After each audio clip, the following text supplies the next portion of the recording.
რუსეთმა ალექსი ნავალნი სამხრეთ ამერიკული ბაყაყის შხამით მოკლა. ამის შესახებ ერთობლივ განცხადებას აკეთებენ დიდი ბრიტანეთი, საფრანგეთი, გერმანია, შვედეთი და ნიდერლანდები. ალექსი ნავალნის გარდაცვალებიდან მეორე წლისთავზე ვრცელდება განცხადება, სადაც წერია: გაერთიანებული სამეფო, შვედეთი, საფრანგეთი, გერმანია და ნიდერლანდები დაწუნებულნი არიან, რომ ნავალნი სასიკვდილო ტოქსინით მოწამლეს. ეს ჩვენი მთავრობების დასკვნაა, რომელიც ალექსი ნავალნის ნიმუშების ანალიზს ეყრდნობა. ამ ანალიზებმა საბოლოოდ დაადასტურეს, რომ ადგილი ჰქონდა ეპიბადიტინი. ნათქვამია განცხადებაში. აქვე აღნიშნულია, რომ ეპიბადიტინი სამხრეთ ამერიკაში შხამიან ბაყაყებში არსებობს და რუსეთის ტერიტორიაზე ბუნებაში არ გვხვდება. ერთი რაც დადასტურებულად ვიცით, ამ თემას გამოეხმაურა ამერიკის სახელმწიფო მდივანი მარკო რუბიო, რომელმაც თქვა, რომ მას არ აქვს საფუძველი, რომ ეჭვი შეიტანოს ევროპელი ლიდერების, უпроსორად ევროპული სახელმწიფოების დასკვნაში ალექსი ნავალნის მკვლელობასთან და მოწამვლასთან დაკავშირებით. სხვათა შორის კრიტიკული იყო რუსეთის მიმართ. ამ პარასკევს შაბათ-კვირას აზერბაიჯანის პრეზიდენტი ზოგადად ილჰამ ჰეიდარის ძე ბოლო თვეებია სიტყვით და საქმითაც არ არჩენს რუსეთის სახელმწიფოს და არც რუს კოლეგას არაფერს. რუსეთის მიერ 3 თავდასხმა იყო უკრაინაში, აზერბაიჯანის საელჩოზე და რა თქმა უნდა ეს არამეგობრული აქტია. ამის შესახებ აზერბაიჯანის პრეზიდენტმა ალიევმა მიუნხენის უსაფრთხოების კონფერენციაზე ჟურნალისტებთან საუბრისას განაცხადა. არა მხოლოდ თავდასხმები იყო აზერბაიჯანის ენერგეტიკულ ინფრასტრუქტურაზე უკრაინაში, არამედ 3-ჯერ იყო თავდასხმა აზერბაიჯანის საელჩოზე უკრაინაში. პირველი თავდასხმის შემდეგ შეგვეძლო წარმოგვედგინა, რომ ეს იყო შემთხვევით და ჩვენს რუს კოლეგებს აზერბაიჯანის ყველა დიპლომატიური წარმომადგენლობის კოორდინატები გადავეცით, მათ შორის საკონსულო დეპარტამენტის, ჩვენი კულტურული ცენტრებისა და საელჩოსი და ამ ყველაფრის მიუხედავად იყო კიდევ 2 თავდასხმა. ეს განზრახ თავდასხმა იყო აზერბაიჯანის დიპლომატიურ წარმომადგენლობაზე. სპეციალური განცხადებები გავავრცელეთ, ასევე დავპატიჟეთ ელჩი, გადავეცით დიპლომატიური ნოტა, მხოლოდ დიპლომატიური გზით მოქმედებთ. სხვა არაფრის გაკეთება არ შეგვიძლია, მაგრამ რა თქმა უნდა ეს არამეგობრულია აზერბაიჯანის მიმართ, აცხადებს ილჰამ ალიევი.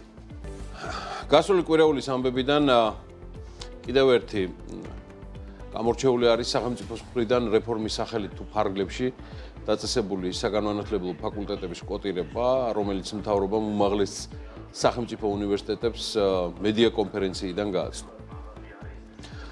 საკითხზე როგორ მითხრეს მსჯელობას შემდეგ უკვე გადაუნაცვლია საჯარო სივრცეებში, რაღაც საჯარო განხილვის ფორმატში, თუმცა აქ არის დეტალი, რომელიც სამდე მართალია ხელისუფლება, როცა ამბობს, რომ უმაღლესი სახელმწიფო სასწავლებლები არ ჩანან რადარზე საერთაშორისო რეიტინგებისა, რომლებიც სოფლიოში წამყვანი უნივერსიტეტების წარმატებულობას აფასებს. ეს სიმართლეა. და რახან ბიზნესმედია ვართ, მოდი ამოვწუროთ ეს თემას და გადავხედოთ, სად ვართ როგორც ქვეყანა წარმოდგენილი ამ რეიტინგებში ჩვენი სახელმწიფო უნივერსიტეტების სახით. გლობალურ საგანმანათლებლო სივრცეში უმაღლესი სასწავლებლების აკადემიური ხარისხი და პრესტიჟი სხვა ფაქტორებთან ერთად ავტორიტეტული საერთაშორისო რეიტინგებით განისაზღვრება და ყველაზე ავტორიტეტული სარეიტინგო გამოცემებად კი ითვლება Times Higher Education და QS World University Rankings. ეს ორი, რომელთა ყოველწლიური მონაცემებიც აბიტურიენტებისთვის, მეცნიერებისთვის, დამსაქმებლებისთვის თავარ ორიენტირს წარმოადგენს და ამ სიაში მოხვედრა და პოზიციონირება ქვეყნისთვის არის კრიტიკულად მნიშვნელოვანი. ეს არის განათლების სისტემის ხარისხის საერთაშორისო აღიარება, რაც პირდაპირ აისახება უცხოური ინვესტიციების მოზიდვასა და დიპლომის საერთაშორისო დადასტურება ვალიდურობას. დავიწყოთ Times Higher Education-ის 2026 წლის რეიტინგით, სადაც თლიან და სრულ ჩამონათვალში მოხვდა 3118 უნივერსიტეტი სოფლიოში, ანუ მათ მიიღეს ეს აი ამ რაოდენობის უნივერსიტეტი, ასე ვთქვათ, მონიტორინგის ქვეშ, რეიტინგი მიენიჭა მხოლოდ 2191-ს. სოფლიოს 115 ქვეყნიდან და ტერიტორიიდან ქართული უნივერსიტეტები ამ რეიტინგში მოხვედრილი 2100 პლუს ინსტიტუციიდან 3-ია, რომლებიც ზემში აფასა და მიანიჭა რეიტინგი. ყველაზე მაღალი პოზიცია, ანუ ქართული უნივერსიტეტებიდან, რომელიც 1200 ადგილიდან 1500 ადგილებს შორის მოხვდა, ეს არის ილიას სახელმწიფო უნივერსიტეტი. უნივერსიტეტის ზოგადი შეფასება არის 27-დან 32 ქულამდე დიაპაზონში და ილიას უნივერსიტეტს აქვს ყველაზე მაღალი ქულა 53 საერთაშორისო პერსპექტივის კატეგორიაში, ყველაზე დაბალი კვლევით გარემოში, რომელსაც ზე 9.7 ქულათ აფასებს 1500 პლუს ზევით პოზიციებზე, ანუ კიდევ უფრო შორს ამ რეიტინგში მოხვდა საქართველოს ტექნიკური უნივერსიტეტი და თესეო, ანუ ივანე ჯავახიშვილის სახელმწიფო უნივერსიტეტი თბილისისა. ორივე უნივერსიტეტის შეფასება 10.3 და 2-ის დიაპაზონშია. Times Higher Education-ი ცალკე თვლის ასევე მინდა იცოდეთ უნივერსიტეტებს და მათ რეიტინგებს საგნებისა და ინტერდისციპლინების მეცნიერების მიხედვით, სადაც 2026 წელს მსოფლიოში 1267 უნივერსიტეტი ხვდება. 2026 წლის Times Higher Education-ის ინტერდისციპლინური კვლევების რანჟირებაში ილიას სახელმწიფო უნივერსიტეტი ქვეყნის მასშტაბით პირველ ადგილზეა და მისი შეფასება არის ორჯერ მაღალი რანჟირებაში მოხვედრილი სხვა ქართული უნივერსიტეტების მონაცემებზე. აქაც ჩავშალოთ.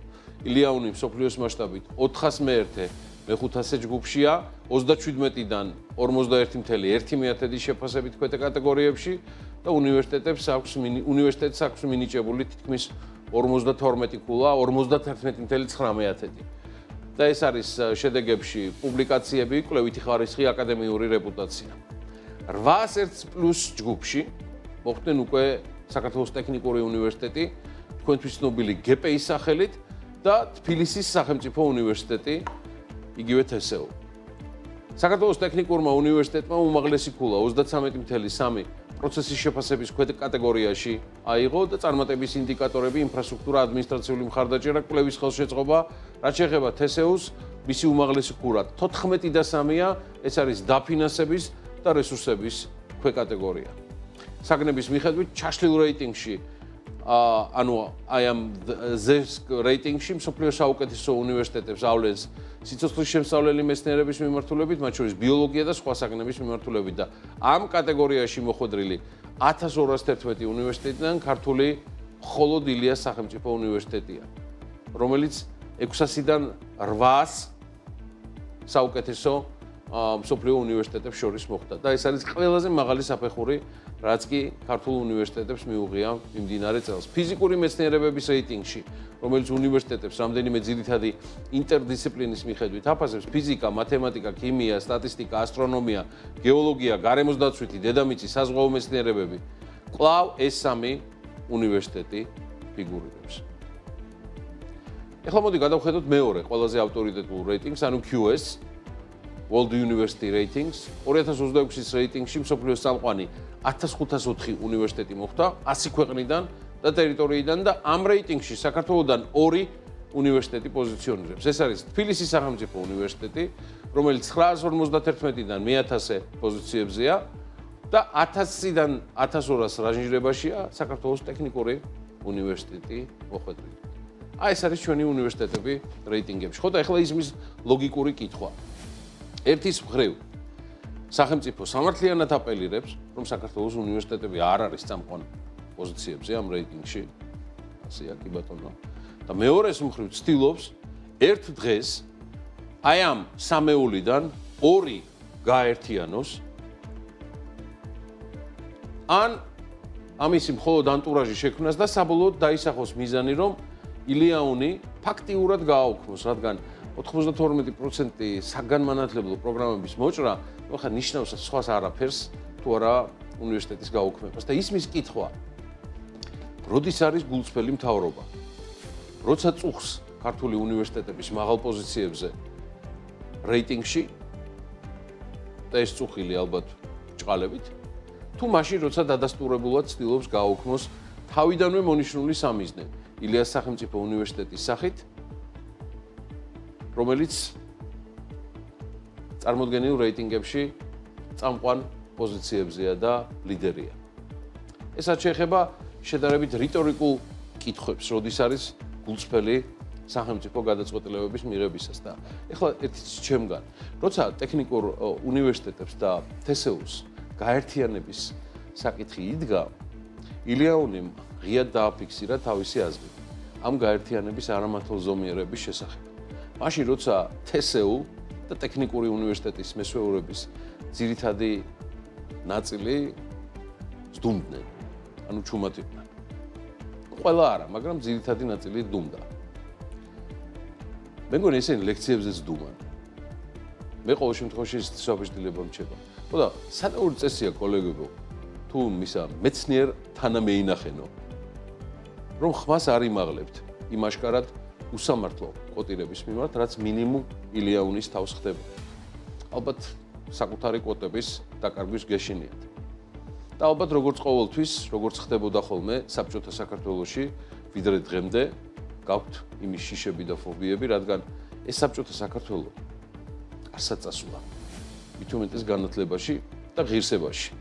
მე არ ვიცი და წარმოდგენა არ მაქვს, ვითი დასრულდება ეს პროცესი, რომელსაც მთავრობა რეფორმას უწოდებს, ნამდვილად არის ქირურგიული ჩარევა განათლების სისტემურ მართვაში, მაგრამ სრულიად ალოგიკურია შეტევის მიტანა რეიტინგში ყველაზე წარმატებულ სასწავლებელზე და რბილად რომ ვთქვათ, უსამართლო.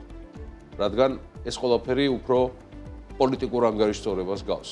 ოღონდ აი იმ პოლიტიკაში, სადაც ვერც ვექტორი და ვერც ობიექტის სტატუსი როგორც წესი ყოველთვის აცდენილია რეალობას. დანარჩენი უახლოეს მომავალში გამოჩნდება.